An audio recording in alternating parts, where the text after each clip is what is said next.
Well, there we go. Well, good morning, everybody. Had to do a little rearranging up here, and Tina, right before I stepped up, she said, "Is that stool up there for you?" And I said, "Yeah, that's where I put my cup of water," and she gave me one of these. And that's just a little idiosyncrasy of mine from years ago when I performed. Oh, yes, you have young children, you like to take part in their age-appropriate lesson? I got this right here. I'm glad it wasn't this right here, okay? But a little idiosyncrasy of mine, because years ago when I used to perform a little here and there, and I saw a video of myself on stage in front of a big crowd drinking out of a water bottle like this. I said, "Oh, I didn't like the look of that." So I said, "No, I'm up front. I'm gonna drink out of a cup." So what do you think? How's this look? Good? Yeah, there you go. All right, feels good. And this morning you're going to hear about another one of my idiosyncrasies, especially as we enter the season. Now you're saying, "Mike, it's still November. What's the deal with the 'tis the season' slide?" All right. Well, Friday night we were at a location watching a group of praise and worship, doing some Christian music. It was fantastic. And at the end of that, the minister of that church said, "The Christmas season has officially begun." So I'm going with what he said, that the Christmas season has officially begun. All right. Before I get into it, I do have a card from one of our sisters here, Laverne Daniels, who asked that this be read. It's with special thanks to our church family. An extra special thank you note sent to you today holds more appreciation than any words can say.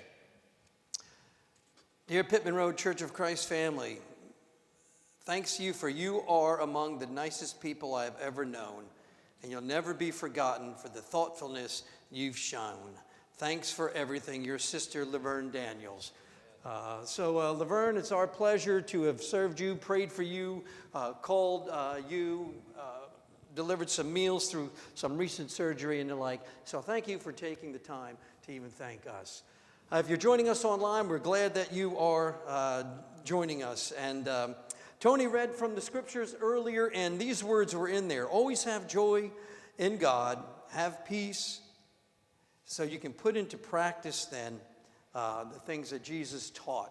I'm hoping that today, maybe, just maybe in some way, the lesson this morning will give us a foundation to do that, to have joy and to have some peace and to put into practice some of the things that Jesus has said. Now, since we've got it clear that I wore my red today, somebody asked me already, "Are you going to wear red every week in December?" I said, "Well, I don't know, maybe. I might. It is my favorite color." And I know that even though the minister of that other church, he opened up the Christmas season, I know for some it's still a little too early with November not even clicking into December just yet. I understand that. But for me, I enjoy the season. I don't know if you enjoy the season, but I know it's too early for some. Certainly for our stores, it's not too early, right? We saw items for Christmas on the shelves, I think, back at the end of September. They already had Christmas items out.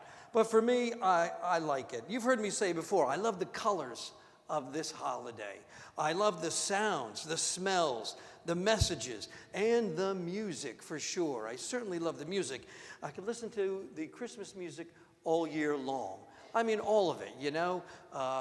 The traditional hymns, down to the Chipmunks singing Christmas music. And a special treat. You see, we have this rule. Tell me if you have this rule in your house. We have 2 automobiles. We're blessed to have 2 automobiles. Generally, the radio is controlled by whoever's car it is, not even the driver. But if we're in my car, I kind of have control of the radio. If we're in Tina's car, her station, for the most part, stays on, which would be K-Love. Much to my surprise and to my pleasure, K-Love has started playing Christmas music already. So a blessing. So sometimes when K-Love is on, I like it, but I'm itching to do this, you know, to move it. But K-Love has started playing Christmas music, so Christmas has started. If K-Love made it official, the stamp of approval, then Christmas season has started. the anticipation of the holiday, the family nature of the holiday. I just love every part of it. But I want to admit that there's one aspect of Christmas that's a struggle for me. Yeah, because it plays into one of my weaknesses. And so it is. It can be a struggle. And it plays into my weakness of making decisions and making choices, especially when there's a variety of items that I can choose from. You know, you go out to a restaurant, you get the big menu, and then sometimes I get paralyzed. I just don't know what to order. So you may have noticed that I have some new glasses. You may think, mine looks different today. It might be my new glasses. But I spent an hour picking out these frames. I don't know, is that normal? Okay, I think there were at least 12 frames on the counter. Now, it was a difficult thing because you're trying to pick out frames, and in the doctor's office, I had to wear a mask. Try picking out frames while you're wearing a mask. Very difficult. Every now and then I slip that mask down like this. But I had a difficult choice. And even up to Thanksgiving, ask Andrea. I was showing Andrea a picture of me and another set of glasses, asking her what she thought about these. Still second-guessing my choice. Difficult time making those choices, right? Oh, my word. We were in the hunt for a mattress topper for one of our beds. All right. You know how many mattress toppers there are out there? 2-inch gel foam, 2.5-inch, 3-inch, pillow top. I mean, hours. Finally, I just said, just click something. Just click something. Hours. Difficulty making the choice. My son, Jacob, he sent us a picture of this Sixers hat he wants. What did I do? I sent him 3 pictures back. Are you sure you don't want this one? How about this one? I kind of like this one. And he had to say, Dad, I want the one I sent you. All right? Difficulty sometimes making choices. And so, you know, some people love that. They love having all those choices. Making choices is sometimes a difficult thing. I don't know. Maybe you can get paralyzed by having to make a choice sometimes. And December is filled with a lot of choices, isn't it? There will be a lot of choices over this next month. So sometimes that little quirk of mine can turn the holiday that I love the most into, you know, a little frustrating time, little anxiety. So I just wanted to share that with you as we get into our lesson, because I hope that even this lesson this morning will help me not be so frustrated or anxious with all these decisions I have to make when I know I'm not good at making decisions all the time. And regardless of where one might stand on the Christmas holiday in and of itself, you know, in terms of the faith, the secular, the commercial aspects, I think we can agree that it is a season filled with lots of choices and decisions. Let's think about just some of them before we move on with the lesson. Decorating. Decorating, right? Think about it. Do we decorate? Do we not decorate? When do we start decorating? Some people have. They've had their lights up for weeks already. Outside decorating. Inside decorating. Lights, no lights. Red lights, white lights, colored lights. Every year we discuss this with our tree. You know, especially when one grows up with white lights on the tree and one grows up with colored lights on the tree. Right? What are you going to do? Decorating. Tree, no tree. Live tree, artificial tree. In our house, it's the big tree or the little tree that we put on the table. Which one will it be this year? We haven't even mentioned it yet. Okay? Decisions. Cards. Do we send cards? Do we not send cards? Who do we send cards to? When we send cards out, do we send cards with the picture? Right? Our picture on it? We get them. I love getting them. Every year we think, are we going to do it this year or are we not going to do it this year? And then it's, do we send a picture of the two of us or do we send a picture of the whole family? Right? Sending pictures. Oh, do we include our annual story in the picture? I know some do that, right? Do we do that? We always think, oh, that would be nice to do. Gifts. Okay, gifts. Who do we buy for? What do we buy? How much do we spend? Do we reciprocate every gift? Now, you think about that, right? You think about that. Do we reciprocate every gift? Is regifting out of the question? You think about those things, decisions to make. Even churches have decisions to make, right? Even churches have. Decorate. What kind of decorations? Do we have a Christmas Eve service? Do we not have a Christmas Eve service? This year, do we have a Christmas morning service? Do we not have one? If we have one, what do we do at it?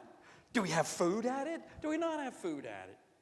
So even churches, which, by the way, we are having a Christmas Day service here, just so you know. You can watch it online. You're welcome to come. It will be a special service. So we will be having one on Christmas Day here.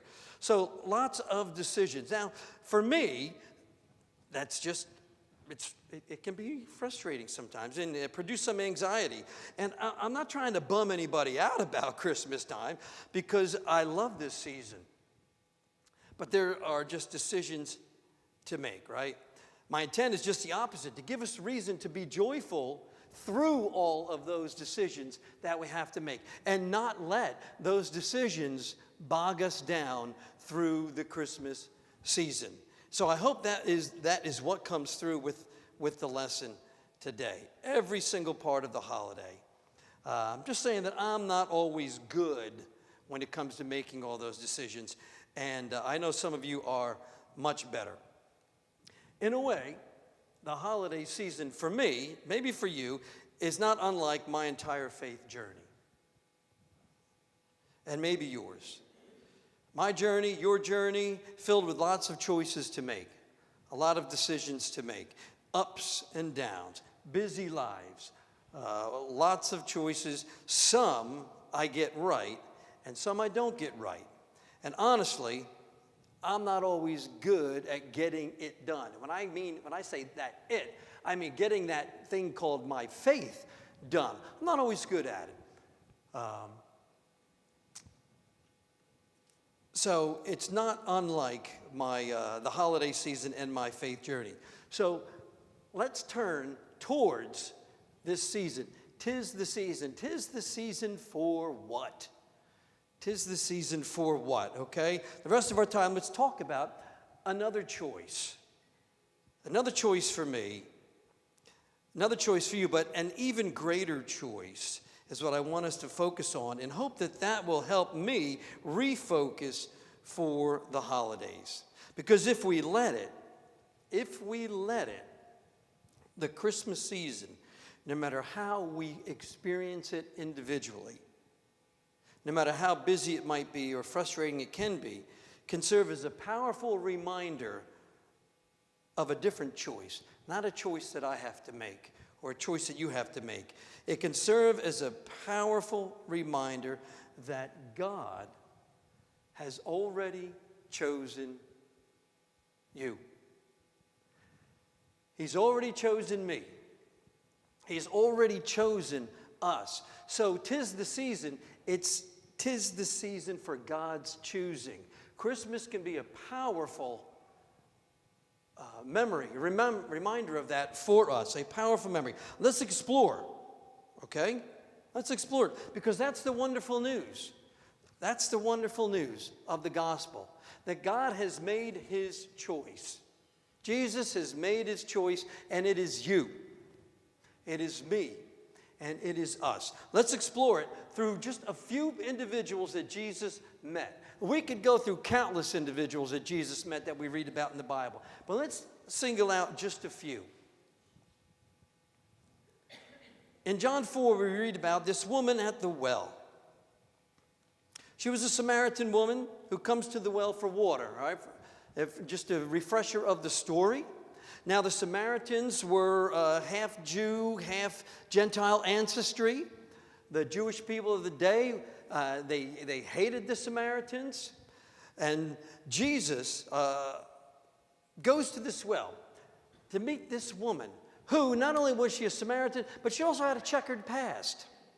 She also had a checkered past, right? And at the well, when she comes for water, she finds Jesus there. And what does Jesus do? Jesus tells her all about her life. And she's pretty impressed, right? So impressed that she goes back and tells her friends. And then there's more to the story that follows up. But what I want us to capture out of that encounter with Jesus is not so much that Jesus was so wise, that he knew this woman and he surprised this woman, but the fact that Jesus chose to have that encounter with that woman. He made that a conscious choice. Before she even knew him, she was a stranger. She was an outcast to the Jews. She was a stranger to Jesus, but Jesus chose to have that encounter when she did not even know him. And for us, it's a reminder that he chooses to have an encounter with us. He chooses to have an encounter with you. He does what he did for that woman for us. The question for us is, when he comes to meet us and waits, where is our well? Our well might not be the well that she was at, Jacob's well, getting some water. But where is our well when Jesus chooses to have an encounter with us? Because he's already chosen us, like he chose this woman with whom he was a stranger with, and she was a stranger to him. The next encounter. You may recognize that. That picture is taken from one of my favorite movies about the life of Jesus, Jesus of Nazareth.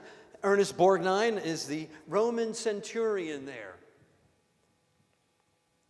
Right? In this encounter in Matthew chapter 8, the Roman centurion, which was the principal professional officer in the Roman army of that time, it was the professional one. You know, had a rank, not an extremely high rank, but had a rank, was in charge of some other soldiers. This Roman centurion, part of the Roman army, the occupiers of Israel, the oppressors of the Jewish people, for all intent, the enemy. What does he do? He seeks out Jesus. He comes to Jesus because a servant of his house is ill. And he asks Jesus to heal that individual. What was Jesus' response to the centurion? Jesus says to this enemy, to this oppressor, I will come and heal him. I will come and heal him. What does Jesus do in that moment with that Roman centurion in front of his followers, in front of perhaps some religious leaders who said, this is the enemy? What does Jesus do? He chooses that enemy. The rest of that story is fantastic because we know that centurion says, no, you don't even have to come. Just say it, and I know it will happen. That's a story in and of itself. Jesus then says, I have not even found this faith in all of Israel.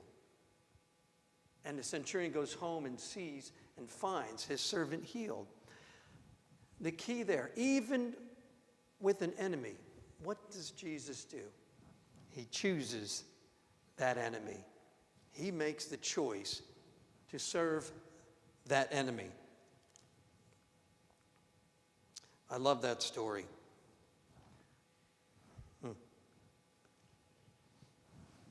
The next one. All right, so far, what do we have? We have a woman who is a total stranger. All right? Jesus chooses to have the encounter with her. We have this centurion who maybe was a stranger, maybe knew of Jesus being there. He probably knew somewhat of what was going on, but he was an enemy. An enemy. Let's read about another encounter in John chapter 8.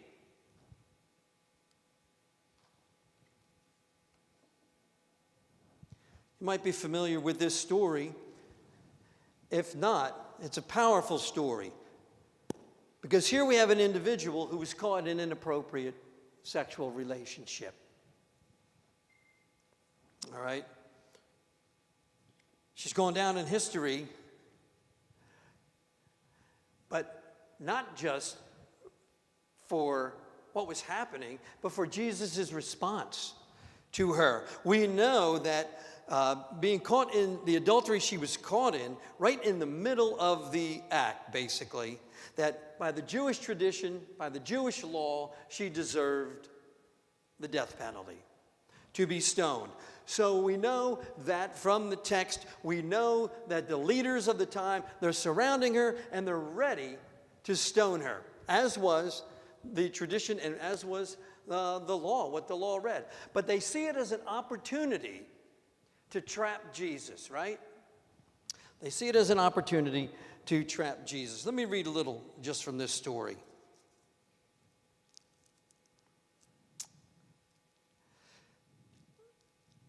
Now, in the law of Moses, it commanded us to stone such a woman. What then do you say, Jesus? And they were saying this, testing him, in order that they might have grounds for accusing him. But Jesus stooped down and with his finger wrote on the ground. But when they persisted in asking him, he straightened up and said to them, "He who is without sin among you, let him be the first to throw a stone at her." And again he stooped down and wrote on the ground. And when they had heard it, they began to go out one by one, beginning with the older ones. And he was left alone, and the woman where she was in the midst. And straightening up, Jesus said to her, "Woman, where are they? Did no one condemn you?" And she said, "No one, Lord." And Jesus said, "Well, then neither do I condemn you. Go your way, and from now on sin no more." Is there a more powerful story in the scripture about the love of God, the love of Jesus? Here we have an individual caught in the act of doing something contrary to God's will. And what does Jesus do? He chooses her. He chooses her right in the middle. Right in the middle. Right in the moment. Guilty as could be. As vulnerable as could be. As broken as could be. As afraid as can be. What does he do? Add her to the list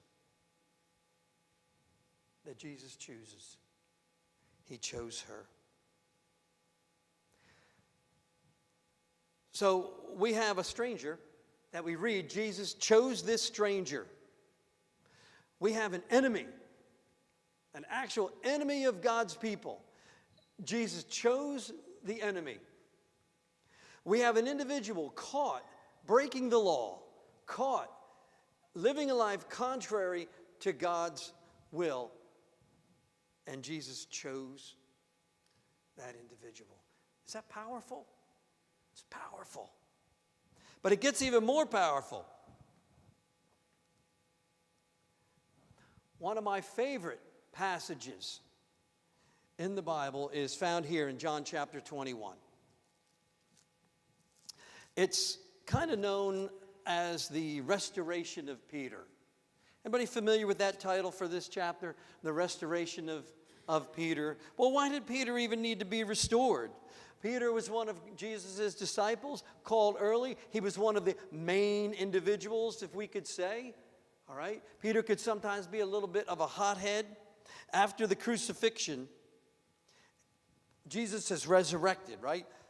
And one of his closest followers, Peter, one who walked with him daily, one who served with him, one who watched his miracles, one who sat at his feet and listened to his words, one who drew his sword to protect him, one who walked on water, right? One who walked on water because of the power of Christ. When all things got a little hectic and crazy and started to cave in, what did he do? He denied that he ever knew him. How many times? 3 times. He denied that he knew him. No doubt, Peter remembered this failure. No doubt, he knew everybody else around him remembered that failure when Jesus was there. Have you ever been there? Put yourself in Peter's position. Have you ever been in front of somebody and you knew you had done something wrong? And you knew they knew you had done something wrong. Have you been there? How did it feel? It's tough to make eye contact, right? I can just see Peter now, not necessarily wanting to make eye contact with everybody. You know, big, brave Peter, and here he was. Probably feeling, I won't say anything here. Because these individuals around me, they know. They know. And then the master himself walks over to Peter. Just imagine. Can you imagine? Here comes the master. You were at his side for years. You said you'd go to the death. You drew your sword. Right? And then you denied you knew him. And here he comes. He's walking over towards you. Imagine that anxiety in Peter. What is he going to say? What did he probably expect? He probably expected what? I told you so. Right? He probably expected an I told you so, because I told you were going to deny me. He probably expected some type of a rebuke. But what did he get? What did he get? Right? He gets that wonderful exchange where Jesus asks him, do you love me? And Peter says, I love you. There's a whole story in that we don't have time for today. But it's a wonderful exchange. And it was a little awkward for Peter, because Peter knew. He knew what he had just done. But what does Jesus do? Jesus says, do you love me? Knowing all that had happened. And in front of all the others, we see what Jesus does. He chooses Peter. He chooses Peter. He tells Peter, right? Tend my sheep, shepherd my lambs, feed my lambs. What he's doing is he's telling him to, hey, it's all good. I understand. I need you to lead my followers. He restores Peter that very moment in front of everybody, right? What a wonderful story. Jesus chooses Peter. So here we have it, right? Look at the crowd. Look at the crowd he's choosing. Total stranger, had no clue what was happening. Jesus had already chosen that woman at the well. The enemy, he chose the centurion, okay? The woman caught in the sinful act, he chooses her.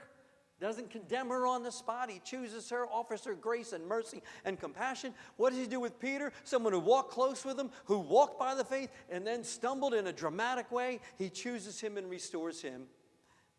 And then our last example, Acts chapter 19. We know it as the conversion of Saul. Right? We know Saul as Paul, the Gentile name that he would then have. But what do we know about Saul? Right? Saul persecuted the followers of Jesus. We know he cast them into jails. He dragged them in front of the Jewish courts. He stood by while Christians were killed. He stood by while Christians were killed, right? But when the time was right, what happened? He could not escape. Saul could not escape the fact that Jesus chose him. Jesus chose him. In all of that ugliness, Jesus reveals himself to Saul on the road in a dramatic way and tells him he has a purpose for him. Even Ananias couldn't believe it. He said to Jesus, Lord, I have heard from many about this man, how much harm he did. There's the accusation, right? An accuser. But the Lord said to him, go, for he is a chosen instrument of mine. Paul would later describe himself as the chief sinner. The chief sinner. The worst sinner that there possibly could be. And that he was shown mercy, he would say later on, so that nobody could despair that Jesus wouldn't choose them.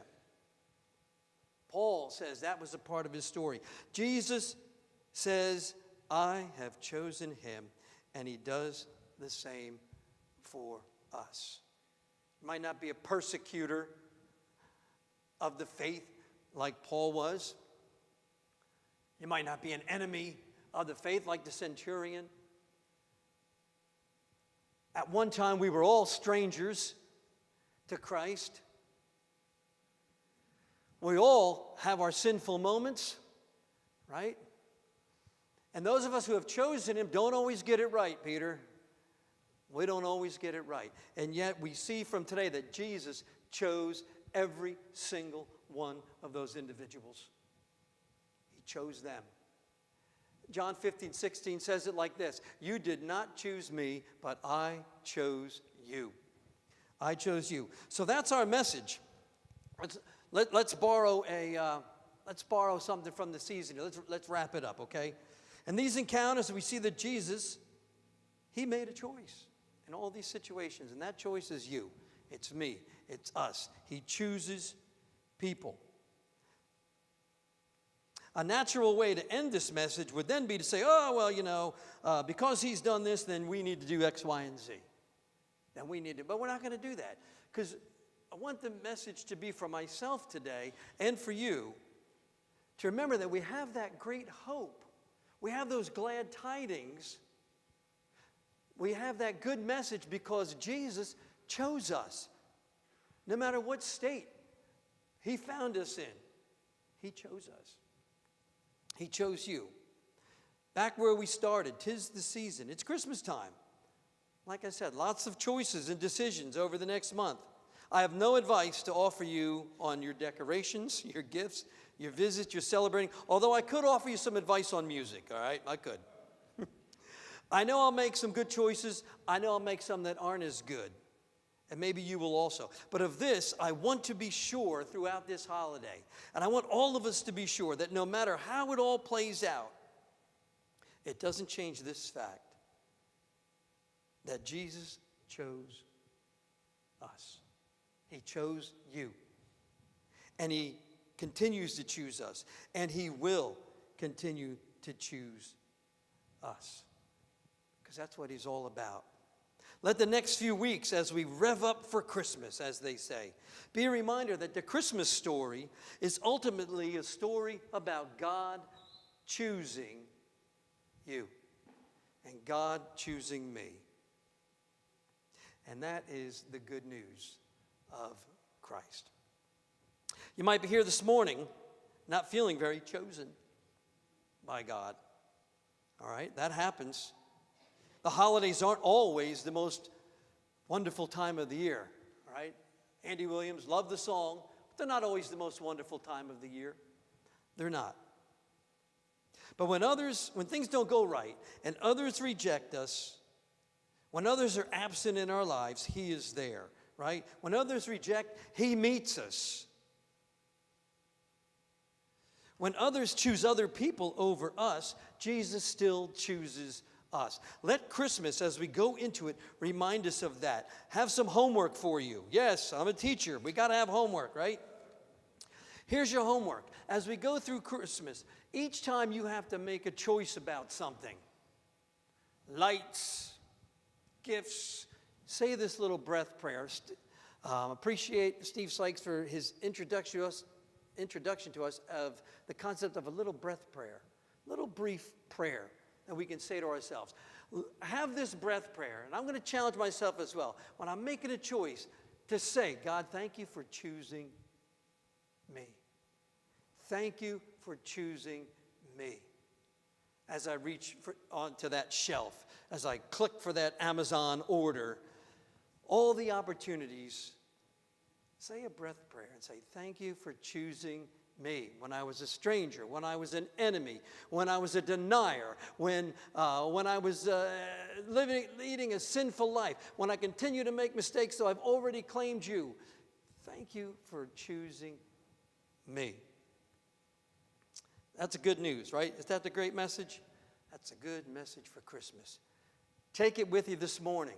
This morning, Dan's going to come up, and then Will lead us in a song, all right? But if you feel, I don't feel chosen, I'd like the church to help me feel chosen, all right? Maybe through a prayer, or maybe something to share. You're going to have that opportunity later today. So before Dan comes up, let's just have a prayer, and then Dan, we'll turn it over to you, okay? Let's pray. God, thank you for choosing us. Help us to feel your choosing. Help us to push aside the doubts and fears and the anger and any stumbling blocks that might come our way through this season. Help us to think, 'tis the season, Lord, of your choosing. You're choosing to step into our world in a literal way. You're choosing to have relationship with us. If any here, Father, are hurting, if they're lonely, we pray your Spirit touch them, and that they can be confident in your love for them, and that they can be healed and reconciled to you, and that in some way, if they allow, that we as a church family can help with that. Thank you, Father, for all these things through Jesus. Amen.